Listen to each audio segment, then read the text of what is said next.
Voy, bu namicha vohma qilib tashlading. Aka Gulzorga qarab hayding. Ha, xo'p, to'g'ri Gulzorga hayding. Kelyapman dedim-ku, senga namicha ko'p telefon qilaverasan, yo'ldaman. Aka tezroq hayding. Sening ko'chada radarlar ko'p, imkon qadar tez haydab ketdim, vaziyatingizni tushunib turibman men ham. Mana rahmat, izlakingiz kelmas.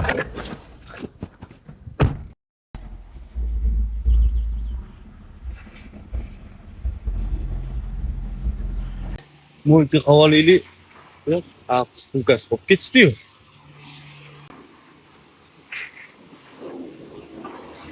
Qolib ketibdi-yu.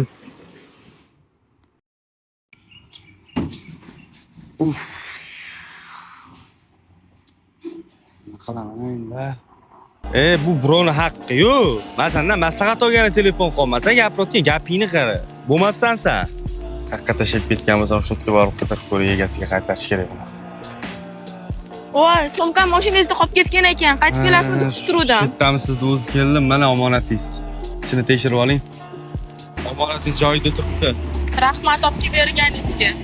Yo'q, menga birovni haqqi kerak emas. Yo'q. Berganingiz uchun. Yo'q, rahmat, kerak emas menga. O'zim oson rasroshkada ishlayman. Mashinangizda shtraflari bo'ladigan bo'lsa, mibga chiqib ketgan qarzlaringiz bo'ladigan bo'lsa, hammasini oson rasroshka sizga boshlang'ich to'lovsiz to'lab beradi. Sizga agar tonirovka ruxsatnomasi kerak bo'ladigan bo'lsa, oson rasroshkadan boshlang'ich to'lovsiz 6 oydan 12 oygacha xarid qilib bera oling. Zo'r ekan, rasmiy ish joyim yo'q deyman lekin. Va umuman rasmiy ish joylash shart emas.